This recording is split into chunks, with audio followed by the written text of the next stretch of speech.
The family of a student who was stabbed at Ridgeview High School earlier this week is now suing Richland School District 2 and the parent of the suspect.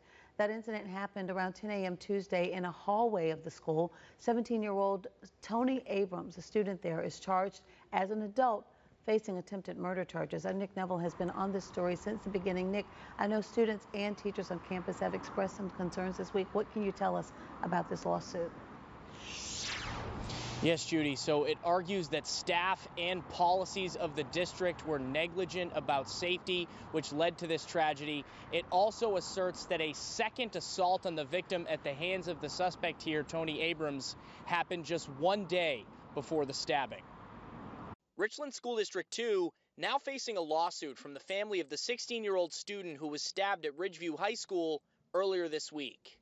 The family's also suing the mother of Tony Abrams, the 17-year-old student charged in the stabbing.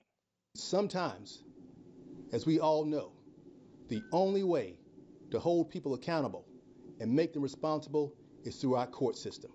And their only goal is to make this a safer place for the students and the parents of the community. The lawsuit filed by attorney John Mobley says on Monday, Abrams assaulted the victim in a bathroom at Ridgeview with brass knuckles, leaving him unconscious. Abrams then stole jewelry and other items from the victim, it alleges.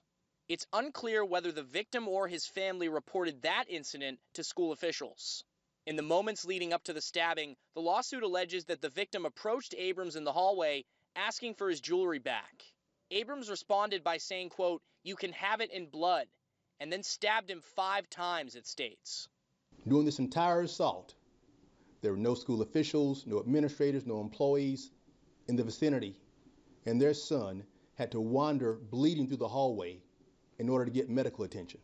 The lawsuit argues that Richland Two was negligent, careless, and reckless for not having enough staff to monitor students and failing to take reasonable precautions to prevent weapons from coming on campus, mentioning metal detectors.